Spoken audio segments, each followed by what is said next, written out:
नमस्कार, जोहार। मैं संजय और आप देख रहे हैं न्यूज झारखंड। चलिए जानते हैं सुबह से लेकर शाम तक की तमाम बड़ी खबरों को। पहली बड़ी खबर की बात करें तो झारखंड विधानसभा का बजट सत्र। सीएम ने कहा, स्थानीय नीति पर उच्च न्यायालय के आदेश पर हो रहा अध्ययन, नेता प्रतिपक्ष के मुद्दे पर हंगामा। झारखंड विधानसभा के बजट सत्र के दूसरे दिन मुख्यमंत्री हेमंत सोरेन ने कहा है कि स्थानीयता नीति पर उच्च न्यायालय के आदेश पर अध्ययन हो रहा है। इससे पहले इस मुद्दे पर जवाब देते हुए संसदीय कार्य मंत्री आलमगीर आलम ने कहा कि यह मामला विचाराधीन है। लंबोदर महतो के प्रश्न के उत्तर में मंत्री ने यह जवाब दिया। विधायक बंधु तिर्की ने कहा कि यह स्थानीय नीति बेहद अहम है, पूर्व की सरकार में बनी नीति को रद्द किया जाना चाहिए। वहीं आलमगीर आलम ने कहा कि यह स्थानीय नीति पर जल्द निर्णय होगा। वहीं मुख्यमंत्री प्रश्नकाल के दौरान एक सवाल का जवाब देते हुए मुख्यमंत्री हेमंत सोरेन ने कहा कि राज्य में शराबबंदी का कोई प्रस्ताव नहीं है। वर्तमान में राज्य सरकार की नीति उत्पाद नीति को लेकर हंगामा मचा हुआ है। बार संचालकों की ओर से आंदोलन की चेतावनी दी गई है। सरकार नई नीति से राजस्व को होने वाले फायदे बता रही है। अगली बड़ी खबर की बात करें तो झारखंड के जामताड़ा में नाव हादसा, 5वें दिन 6 और 100 बरामद। अब तक 14 लाशें मिली। 90 घंटे से चल रहा रेस्क्यू ऑपरेशन। जामताड़ा बराकर नदी में हुए नाव हादसे के 5वें दिन 600 बरामद किए गए हैं। अब तक पिछले 3 दिनों में कुल 14 लाशें पानी से बाहर आ चुकी है। सोमवार को मिलने वाले शवों की पहचान वीरग्राम के मनीष मंडल ऑफ मोफिज अंसारी तथा पंजनिया के पांडेश्वर मोहली व रसिक बास्की तथा श्यामपुर के रशीद अंसारी तथा पहरुडी निवासी अफरोज अंसारी के रूप में की गई है। इससे पहले रविवार को 7 तथा शनिवार को 100 मिले। इसमें एक ही परिवार के 4 लोग शामिल थे। गुरुवार को हुई दुर्घटना में मरने वाले लोगों की तलाश के लिए राष्ट्रीय आपदा मोचन बल एनडीआरएफ तथा स्थानीय ग्रामीणों की मदद से पिछले 90 घंटे से लगातार रेस्क्यू ऑपरेशन चलाया जा रहा है। नदी के घाट पर लोगों की भारी भीड़ जमा है। जिला प्रशासन की ओर से नदी में डूबे लोगों को खोजने का हर संभव प्रयास किया जा रहा है। अगली बड़ी खबर की बात करें तो ऑफलाइन भी जारी हो सकेगा जाति प्रमाण पत्र। राज्य में जाति प्रमाण पत्र ऑफलाइन बनाने को लेकर कार्मिक प्रशासनिक सुधार विभाग ने अपनी सहमति दे दी है। साथ ही संबंधित विभागों को इससे अवगत करा है। पत्र में लिखा गया है कि ऑफलाइन आवेदन भी दिया जा सकेगा। ऐसा इंटरनेट और पावर कट की समस्या के कारण किया गया है। कई दिनों तक साइट काम नहीं करने की वजह से जाति प्रमाण पत्र निर्गत करने का काम बाधित हो जाता है। ऑफलाइन भी आवेदन लिया जाए और सर्टिफिकेट जारी किया जाए तो कार्य में आसानी होगी। कार्मिक सचिव वंदना डाडेल ने सभी विभागों, प्रमंडलीय आयुक्त, उपायुक्त, जेपीएससी, राज्य कर्मचारी चयन आयोग व झारखंड संयुक्त प्रवेश प्रतियोगिता परीक्षा पार्षद के परीक्षा नियंत्रण को पत्र लिखा है। अगली बड़ी खबर की बात तो झारखंड में पश्चिमी विक्षोभ का असर खत्म। रांची सहित पूरे झारखंड में आज से मौसम शुष्क हो गया है। मौसम विभाग रांची के अनुसार पश्चिमी विक्षोभ का असर खत्म हो गया है। साथ ही पूर्वी मध्य प्रदेश से लेकर झारखंड होते हुए असम तक जिस टर्व का निर्माण हुआ था उसका असर भी खत्म हो गया है। मौसम पूर्वानुमान में बताया गया है कि 4 मार्च को आंशिक रूप से बादल छाएंगे। हालांकि बारिश को लेकर कोई संभावना नहीं जताई गई है। इधर पिछले 24 घंटे में झारखंड के कई इलाकों में बारिश और वज्रपात देखने को मिली है। सबसे अधिक 6.2 मिलीमीटर बारिश धनबाद के पुटकी में दर्ज की गई है। मौसम विभाग के अनुसार बादल छाने और बारिश होने से न्यूनतम तापमान में बढ़ोतरी देखने को मिली है।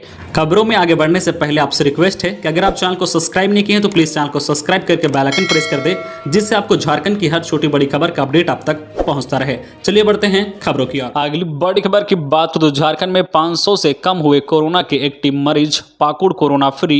झारखंड में कोरोना का कहर अब लगभग खत्म हो चुका है। हर दिन मिलने वाले मरीजों की संख्या भी अब 50 से भी कम हो गई है। वही रिकवर होने वालों की संख्या नए मरीजों की तुलना में दोगुनी हो गई है। ऐसे में झारखंड में कोरोना के संक्रमित अब 500 से कम हो गए हैं। इसका अंदाजा इसी बात से लगाया जा सकता है कि एक्टिव मरीजों की संख्या 481 रह गई है। स्वास्थ्य विभाग ने अब राहत की सांस ली है, लेकिन सरकारी हॉस्पिटल में अब भी बेड रिजर्व रखे गए हैं, जिससे कि किसी भी आपात स्थिति से निपटा जा सके। झारखंड में पिछले 24 घंटे में कोरोना से 55 लोग स्वस्थ हुए हैं। इसके विपरीत राज्य में कोरोना के 26 नए मरीज मिले हैं। स्वास्थ्य विभाग के अनुसार रांची से 3, बोकारो से 3, धनबाद से 2, दुमका से 1, पूर्वी सिंहभूम से 7, गढ़वा से 1, गिरिडीह से 2, गुमला से 3, हजारीबाग से 2, खूंटी से 2 मरीज मिले हैं। अगली बड़ी खबर की बात करें तो 52 दिनों बाद खुला पतरातू लेक रिजॉर्ट, जुटने लगी सैलानियों की भीड़। झारखंड के रामगढ़ जिले में स्थित पतरातू लेक रिजॉर्ट अब फिर से पर्यटकों के लिए खोल दिया गया है। दरअसल कोरोना के नए वेरिएंट ओमिक्रॉन के आने के बाद सरकार द्वारा 4 फरवरी से पतरातू लेक रिजॉर्ट को पर्यटकों के लिए बंद कर दिया गया था। अब पाबंदी लगाए जाने के 52 दिनों के बाद पतरातू लेक रिजॉर्ट पर्यटकों के लिए खोल दिया गया है। ऐसे में पर्यटकों के आने के बाद लेक रिजॉर्ट फिर से गुलजार हो गया है। वहीं लेक रिजॉर्ट में नौका विहार, स्पीड बोट और दुकान चलाकर जीवन चलाने वाले लोग काफी खुश नजर आ रहे हैं। पर्यटकों के आने के बाद उनके चेहरे पर खुशी देखी जा रही है। नाविकों ने बताया है कि बंदी के कारण स्पीड बोट का किस्त देना मुश्किल हो गया था, जबकि दुकानदारों ने बताया है कि घर परिवार चलाना और स्कूल का फीस देना भी भारी पड़ रहा था। अब सरकार ने रिजॉर्ट और पार्क खोलकर हम लोगों के चेहरे पर खुशी ला दी है। अगली बड़ी खबर की बात करें तो पीएफ में ज्यादा अंशदान करने पर 2 खाते खुलेंगे। भविष्य निधि पीएफ में 2.5 लाख रुपए से अधिक का अंशदान करने वाले सरकारी और निजी क्षेत्र के कर्मचारियों के अब 2 पीएफ खाते होंगे। कर्मचारियों को पीएफ खाते में 2.5 लाख से अधिक जमा होने वाली राशि पर मिलने वाले ब्याज पर टैक्स चुकाना होगा। इससे बड़ी संख्या में कर्मचारी प्रभावित होंगे। मुरादाबाद में जर्नल टैक्स बार एसोसिएशन के गौरव गुप्ता ने बताया है कि पीएफ जमा पर कर की व्यवस्था 1 अप्रैल से लागू होगी। अभी पीएफ में जितनी राशि जमा है उस पर मिलने वाले ब्याज पर कर नहीं लगेगा, लेकिन यह व्यवस्था लागू होने की तारीख से जिनका पीएफ जमा 2.5 लाख से अधिक होगा, नियोक्ताओं को उनका अतिरिक्त पीएफ खाता खुलवाना होगा। अगली बड़ी खबर की बात तो झारखंड का बजट गरीबों किसानों पर केंद्रित होगा। झारखंड सरकार अप्रैल महीने से शुरू हो रहे नए वित्त वर्ष 2022-23 के लिए बजट की तैयारी पूरी कर ली है। यह बजट गरीबों और सीमांत किसानों पर केंद्रित होगा। राज्य के वित्त मंत्री डॉक्टर रामेश्वर उरांव 3 मार्च को विधानसभा में बजट पेश करेंगे। बजट में गरीबों और किसानों के अलावा शिक्षा व्यवस्था और स्वास्थ्य सर्वाधिक प्राथमिकता वाले क्षेत्र होंगे, जिन पर बजट में सरकार विशेष प्रावधान करेगी। नए वित्त वर्ष के बजट में सबसे अहम राज्य के अंदर रोजगार सृजन के लिए आधारभूत संरचना के विकास पर सबसे अधिक जोर होगा। सरकार इस सेक्टर के लिए बजट में अच्छा खासा प्रावधान कर सकती है। इसके पीछे सरकार का मानना है कि इससे न सिर्फ आधारभूत संरचना का विकास होगा, बल्कि नियोजन के दृष्टिकोण से ज्यादा लोग को रोजगार भी मिलेगा। पेयजल के लिए भी बजट में जो खास तवज्जो मिलने की उम्मीद जताई जा रही है। अगली बड़ी खबर की बात करें तो झारखंड की स्कूली शिक्षा के लिए बना रोड मैप। झारखंड की स्कूली शिक्षा का अगले 5 साल का रोड मैप तैयार हो रहा है। अगले 5 सालों में क्या क्या विकास होंगे, इसकी रूपरेखा तय की जा रही है। समग्र शिक्षा अभियान के तहत इसे तैयार किया जा रहा है। स्कूली शिक्षा व साक्षरता विभाग इसकी रिपोर्ट केंद्र सरकार की प्रोजेक्ट अप्रूवल बोर्ड की बैठक में रखेगा। 5 साल के रोड मैप में प्राथमिकता के आधार पर हर साल उसमें बदलाव किया जा सकेगा। जो योजनाएं होगी उन्हें आवश्यकता के अनुसार घटाया बढ़ाया जा सकेगा। केंद्र सरकार ने झारखंड सरकार को पत्र लिखकर 5 साल का रोड मैप तैयार करने को कहा था। 11 मार्च को होने वाले प्रोजेक्ट अप्रूवल बोर्ड की बैठक में इसे रखा जाएगा। अगली बड़ी खबर की बात तो मनरेगा कर्मी 14 से करेंगे विधानसभा का घेराव।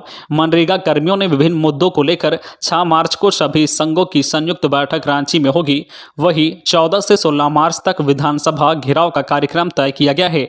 इसके बाद भी उनकी मांगे नहीं मानी गई तो सामूहिक रूप से पंचायत सचिव संघ, जन सेवक संघ, मुखिया संघ और मनरेगा संघ अनिश्चितकालीन हड़ताल पर जाएंगे। यह जानकारी प्रदेश मनरेगा संघ के अध्यक्ष जॉन पीटर जो बागे ने दी है। राज्य के मनरेगा कर्मियों ने रविवार को प्रदेश मनरेगा संघ के बैनर तले बैठक की। बैठक के माध्यम से सदस्यों ने मनरेगा कर्मियों पर किए जा रहे प्रहार की चर्चा की। कर्मियों ने कहा है कि सामाजिक अनकेशन के नाम पर उनका भयादोहन किया जा रहा है। झूठे आरोप में मनरेगा कर्मियों को फंसाया जा रहा है। कर्मियों ने स्पष्ट कहा है कि ऑडिट टीम की ओर से गलत एंट्री कर 54 करोड़ रुपए का झूठा घोटाला बताया जा रहा है। अगली बड़ी खबर की बात करें तो पश्चिमी सिंहभूम में सड़क हादसा। सोनवा गोइलकेरा मार्ग पर बालू लदा हाईवा पलटा, चपेट में आने से बाइक सवार की मौत, ग्रामीणों ने किया सड़क जाम। पश्चिमी सिंहभूम में हुए हादसे में एक व्यक्ति की मौत हो गई है। घटना सोनवा गोइलकेरा मुख्य सड़क के मोहलडीहा नदी के पास रविवार रात हुई है। बताया जा रहा है कि तेज रफ्तार बालू लदा हाईवा वाहन अनियंत्रित होकर पलट गया। दुर्घटना के समय सड़क से गुजर रहा बाइक सवार इसकी चपेट में आ गया। इसमें उसकी मौत हो गई। मरने वाले की पहचान कृष्णा गोप के रूप में की गई है। वह पेशे से बिजली मिस्त्री था। इस दौरान हाईवा का ड्राइवर भी घायल हो गया है। हाईवा पलटने के कारण वह काफी समय तक वाहन में ही फंसा रहा। घटना की सूचना मिलने के बाद सोनवा पुलिस मौके पर पहुंची। वाहन से ड्राइवर को काफी मशक्कत के बाद बाहर निकाला गया। उसे सोनवा अस्पताल में प्राथमिक इलाज के बाद चाईबासा रेफर कर दिया गया है। घटना के बाद सोमवार की सुबह मृतक के गांव चांदीपोश में आक्रोशित लोगों ने सोनवा गोइलकेरा मुख्य सड़क को जाम कर दिया। तो ये थी आज की झारखंड की टॉप बड़ी खबरें। इसी तरह झारखंड की हर छोटी बड़ी खबर देखने के लिए आप हमारे चैनल न्यूज झारखंड चैनल को सब्सक्राइब करके बेल आइकन प्रेस कर दीजिए, जिससे आपको झारखंड की हर छोटी बड़ी खबर का अपडेट आप तक पहुंचता रहे। तो आज के लिए बस इतना ही। हमें दीजिए इजाजत, फिर मिलते हैं नेक्स्ट न्यूज में।